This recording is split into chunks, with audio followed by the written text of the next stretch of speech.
Yes, good morning same 4। तो आप लोग का तो एग्जाम हो गया और अच्छा ही गया होगा। हम लोग सोचे थे कि सारा जो पेपर्स है, मेरा पेपर मेनली अकाउंट्स और टैक्सेशन, इसका हम सॉल्व कर चुके थे उसी टाइम। उसका आंसर का हिंट दे देते। प्लस आप लोग को अगर आंसर का चाहिए, पूरा सॉल्यूशन चाहिए, तो आप लोग कमेंट्स करोगे तो हम सारा सॉल्यूशन भी भेज देंगे। और आई थिंक ये सारा करेक्ट है। मैंने जो सॉल्व किए हैं उसी टाइम फटाफट सॉल्व किए थे। कहीं पे अगर कैलकुलेशन में मिस्टेक है तो फिर आप लोग ये कर सकते हो, या आप लोग का आंसर क्या है आप लोग कमेंट करोगे। और तो उसके हिसाब से देखा जाएगा। उस क्वेश्चन में कि अगर डाउट लगा कि नहीं सर इसमें तो मेरा ये आंसर आया तो आपका कैसे आया, तो सॉल्यूशन आपको दे देंगे। और अगर उसमें भी प्रॉब्लम है तो ठीक है, उस क्वेश्चन के बारे में डिस्कस कर सकते हैं हम लोग। तो आपका जो पेपर था, ऑनर्स का पेपर का बात कर रहा हूँ, अकाउंट्स ऑनर्स का जो पेपर आया था 2000 अभी का, उसमें फर्स्ट जो क्वेश्चन था group A consignment account, right. और उसमें प्रॉफिट आना चाहिए, क्या प्रॉफिट आना चाहिए? 6,76,500। एक बार लिख देते, 6,76,500, ये होना चाहिए आंसर। ठीक है, प्रॉफिट ऑन कंसाइनमेंट। और एबनॉर्मल लॉस जो आना चाहिए, लॉस इन ट्रांजिट 22,000। और उसमें से क्लेम एटसेट्रा एडजस्ट करके पी, जो लॉस इन ट्रांजिट अकाउंट पूछे उसमें पीएल में ट्रांसफर करोगे नेट 2,800। क्लोजिंग स्टॉक का वैल्यू होना चाहिए 95,200। और final remittance to consignee 19,99,300। Consignee account का जो डिफरेंस कंसाइनी से इतना मिलना चाहिए। और एक चीज मैंने बताना भूल गए, इस क्वेश्चन में ना जो पेपर सेटर उन्होंने आप लोगों को थोड़ा कंफ्यूज करने के लिए शुरू में ये तरह बोले थे कि जो कंसाइन और कंसाइनी है ना, उसमें फर्स्ट में ऐसे ये किया कि उसमें कंसाइनी और कंसाइन और डिफरेंट पर्सन।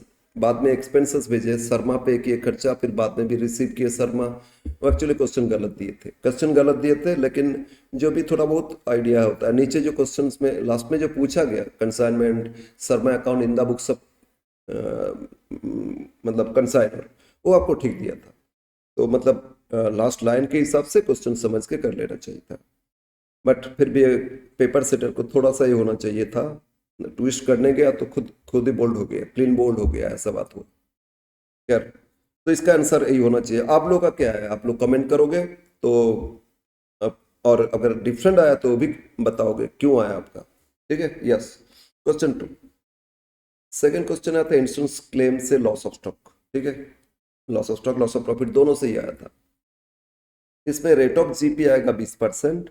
और आपका नेट क्लेम डायरेक्ट आते 45,000। नेट क्लेम कितना इसमें आ रहा है? 45,000। ये होना चाहिए आपका आंसर। अगर ये आया तो करेक्ट है। ठीक है, ओके। तो क्वेश्चन 2 इसका आंसर 45,000। थर्ड क्वेश्चन ब्रांच से आया था। ब्रांच में टोटल क्रेडिट सेल्स ग्रॉस आया था 4,20,000 डेटर्स अकाउंट से। लेकिन उसमें सेल्स रिटर्न भी तो था ना, तो रिटर्न लेस करके net credit sales 4,06,000। Cash sales बोले थे certain percentage of total sales, 20% of total sales. अगर 20% of total sales cash sales है तो बहुत सारे स्टूडेंट्स हो सकते हैं 4,20,000 के हिसाब से कैलकुलेशन किए तो, लेकिन 4,20,000 सेल्स में से रिटर्न करके लेस, तो net cash cell, credit sale और बाकी कैश सेल दोनों मिला के तो टोटल सेल्स होता है ना। टोटल सेल्स मतलब ये कि ग्रॉस सेल्स है, रिटर्न लेस करके ही तो आएगा। रिटर्न लेस करने से नेट सेल्स, ये जो 4 लाख क्रेडिट सेल 4,06,000, इसके हिसाब से कैश सेल्स आना चाहिए 1,01,500। ऑब्वियसली यही होना चाहिए। और अगर बाई चांस आप 4,20,000 के हिसाब से कर लिए तो थोड़ा सा प्रॉब्लम तो होगा, लेकिन लॉजिकली वो करेक्ट नहीं होगा। बट हमको लग रहा था एग्जामिनर वही सोच के कर किए थे। ठीक है, एक क्वेश्चन आया हुआ था, थोड़ा सा चेंज करके दे दिए थे, उसमें कैश सेल्स दे दिए थे, तो उसके हिसाब से ये होना चाहिए। अब अजम्पशन अगर लेके करोगे तो कुछ डिफरेंट आ सकता है, बट यही प्रैक्टिकली होना चाहिए, लॉजिकली। और शॉर्टेज स्टॉक डेफिशिएंसी आएगा 11,500 स्टॉक अकाउंट से। Gross profit 1,01,500। अगर आप क्रेडिट सेल 4,20,000 के हिसाब से कैश सेल्स फाइंड किए तो ऑब्वियसली चेंज तो थोड़ा आएगा ही। और नेट प्रॉफिट 41,500 ये होना चाहिए। ठीक है, आप लोग का क्या आया बताओगे, कमेंट करोगे और बताओगे। ठीक है, और डिफरेंट आया तो भी बताओगे। नेक्स्ट क्वेश्चन, क्वेश्चन 4, ये थ्योरी था। ये थ्योरी जो था ये था थ्योरी एवरेज क्लॉज के बारे में पूछा था, फॉर्मूला लिखना था। Second, theory of consign del credit commission क्या होता है, उसके लिए लीगल ये क्या था। एक्चुअली डेल क्रेडिट कमीशन देने से बैड डेट्स कंसाइनी को बियर करना होता है, कंसाइनर को रिस्क अवॉइड करने के लिए देते हैं। तो कंसाइनर का बुक्स में बैड डेट्स का रिकॉर्ड नहीं करोगे, कोई चीज़ बताना था। और हायर परचेज के प्रैक्टिकल दिए थे, उसमें कैश प्राइस पूछा था। कैश प्राइस आएगा डाउन पेमेंट और जो इंस्टॉलमेंट लास्ट दिए थे इंटरेस्ट इंक्लूड करके, वो माइनस करके प्रिंसिपल कितना इक्वल 3 इंस्टॉलमेंट इंटू 3 करोगे और डाउन पेमेंट जोड़ोगे, आंसर आएगा 90,000। आंसर लिख के कर लो, कैश प्राइस जो मशीन का है वो 90,000 आंसर होगा। ठीक है, ओके। और डिसोल्यूशन से थ्योरी आया था order of payment, liability and capital, एकदम इजी। हम लोग जो बेसिक डिसोल्यूशन बताते ना प्रोसेस, उसी में को अगर कोई ठीक से सुन लिए तो लिख सकता है।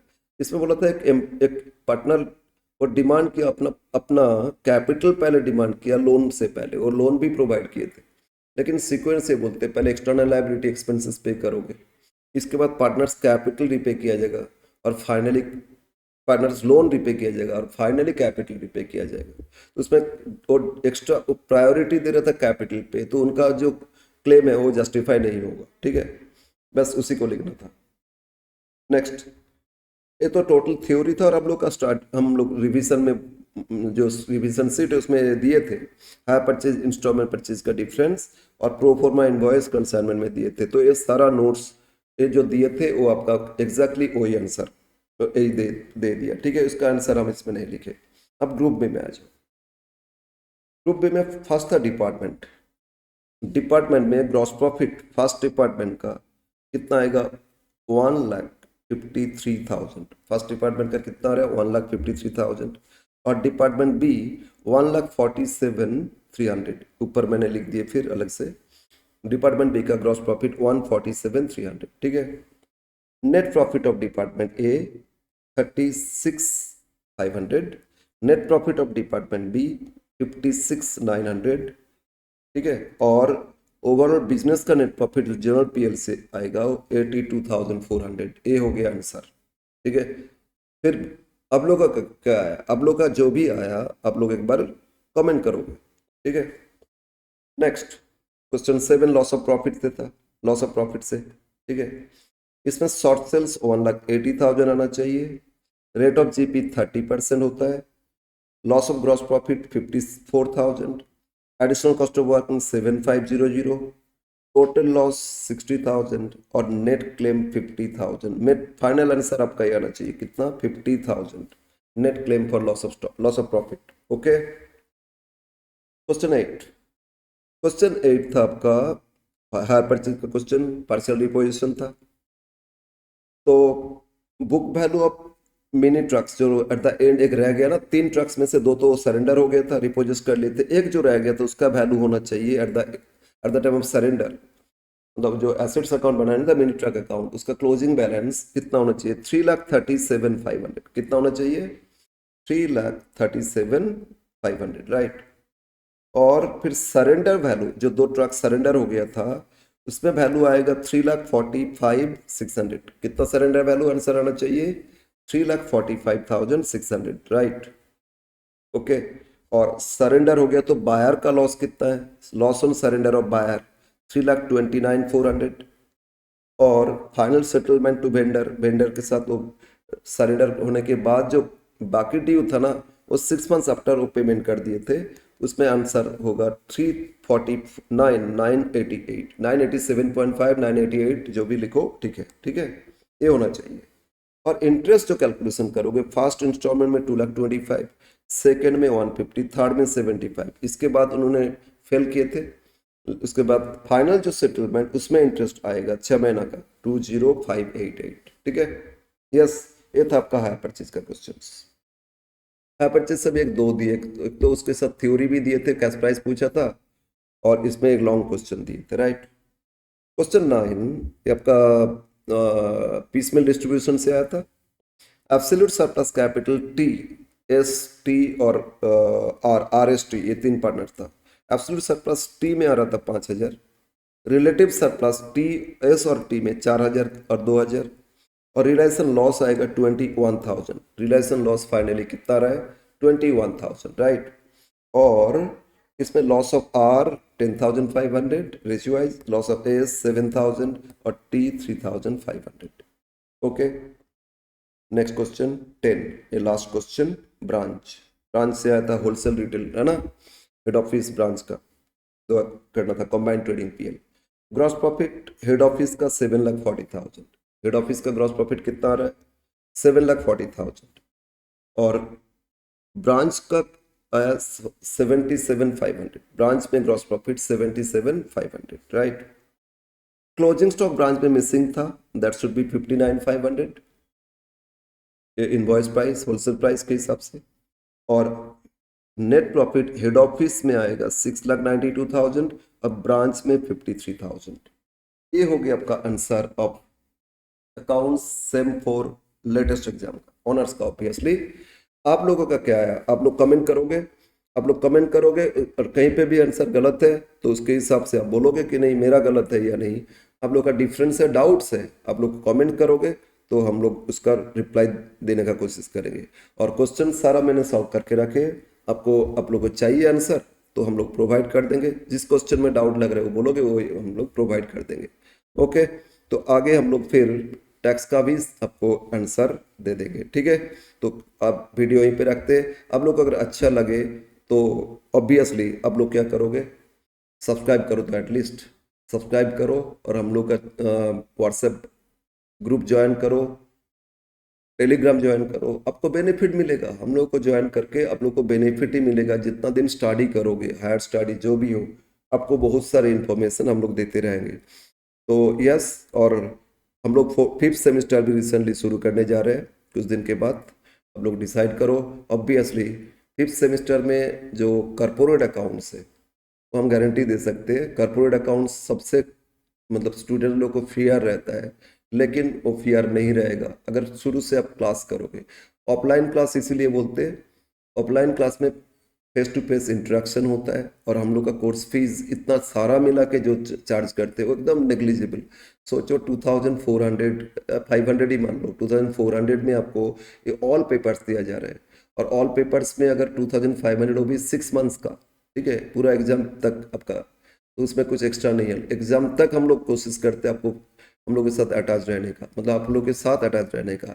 रिवीजन कराते हैं, रिवीजन के बाद फिर उसका रिवीजन के बाद स्टूडेंट्स का जो भी क्वेरीज होता है वो सारा हम लोग कोशिश करते हैं, हम अपने से कोशिश करते हैं स्टूडेंट्स का करने का, ठीक है। तो फिर स्टूडेंट्स लोग भी कोऑपरेट करते ही है वो ग्रुप में, वो लोग रहता है ग्रुप में तो अपने से कोऑपरेट करते थे। देखते मेरे हम बिजी है तो उन लोगों को रिप्लाई नहीं मिला, तो उन लोगों ने किसी को मिल गया तो वो शेयर कर देते, तो दे आर कोऑपरेटिव। तो आप लोग भी आ जाओगे, आप लोग भी ऐसे ही एक एटमोसफेयर मिलेगा आपको, आपको कोऑपरेट करने के लिए भी बहुत सारे मिल जाएगा, ठीक है। उसमें अच्छे अच्छे स्टूडेंट्स हैं, अच्छे अच्छे स्टूडेंट्स हैं, सबको ही अच्छा है। बस थोड़ा सा सीरियसली पढ़ लोगे ना तो देखोगे आपको आपको भी अच्छा लगेगा।